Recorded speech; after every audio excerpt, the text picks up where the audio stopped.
am with the Thankless Job. First up, getting you all ready for more comedy, more songs. So, you know, all this goes to waste. I was second last time, I'm first this time, so I'm pretty sure following this rate, I'm gonna be punted to the pre-show next time, where I belong. I think if I eventually keep doing this enough, I'm gonna be telling jokes while the crew are setting up. So, come an hour early to hear all of my bad jokes.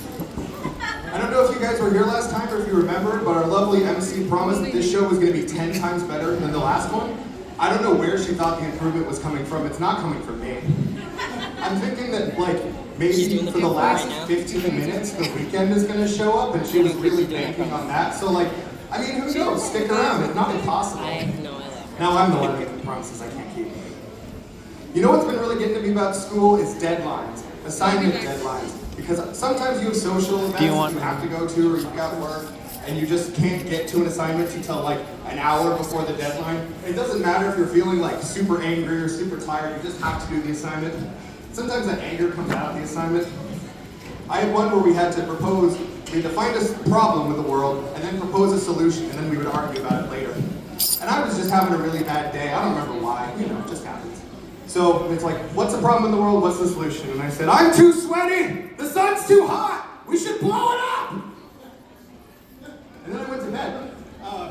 And would you believe that when I woke up the next day, those were not the same feelings I had.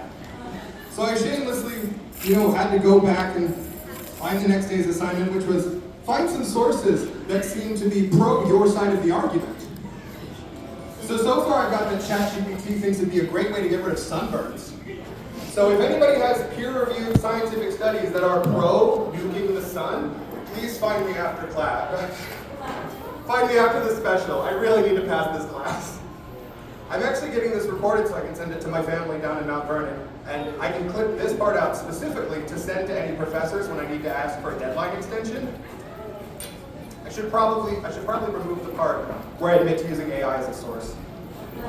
Does anybody know video editing? Okay, if you have a scientifically peer-reviewed study that is pro nuking the sun, or you know basic video editing software, find me after the set.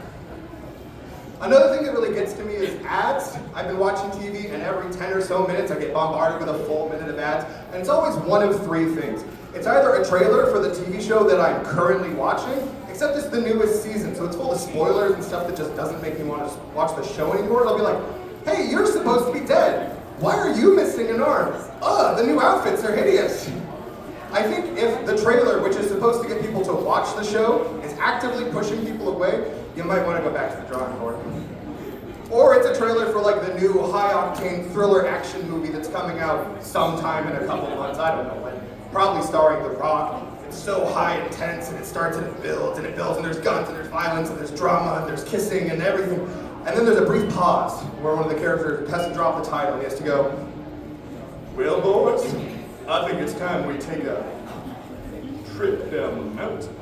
And then it all comes back, there's cars and explosions and helicopters and guns and it's so everything, and then it's gone. There's no resolution to the tension. So I'm just sitting there buzzing with all this energy like, oh man, I gotta go run a marathon. I mean, obviously I don't. I'd probably be in better shape if I did. If I had to run a marathon every single time I wanted to watch a game of football, I probably would be like able to play a game of football. But I take both of those any day over some of the commercials I've seen. They're always so weird. Like there's this one that's been on my mind that I want to share with you guys. So it's just this guy walks into like a generic sandwich restaurant, like just whatever. And there's this woman, this is how it opens. Legs spread, clutching the table, smacking the chair.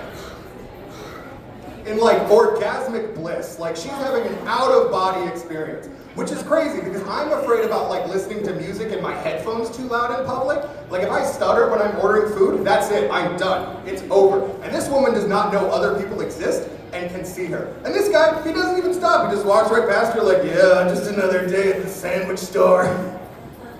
He walks up to the counter and he leans against it like this, and he goes, do you have it? Like a spy? And there's just a bunch of people just watching it, which like makes sense because this is either a tweaker about to have the viral freakout of 2025, or this is a secret agent about to disarm a bomb that's gonna blow up the sun. Or they're just like doing anything they can to avoid that woman screeching like a banshee. I understand that. So he gets his sandwich, and it's just like a normal ham, tomato, lettuce, and I'm like, what is the product being advertised? This isn't a specific restaurant. And it turns out it's something that enhances the sandwiches. It's mayonnaise. It's mayonnaise!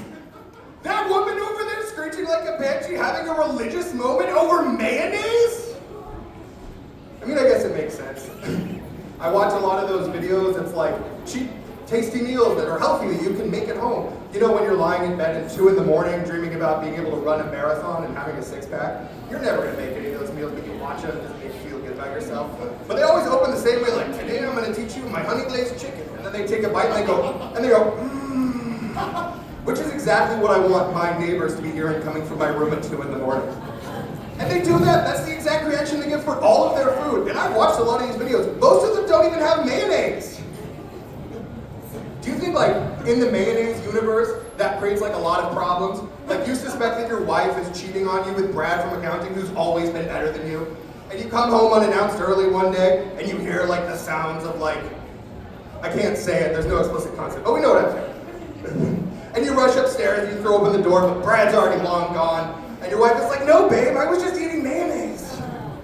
That would be a villain origin story. You tune back into that guy a year later, he's built a doomsday ray, and it's gonna blow up the sun. He's my hero! Thank you.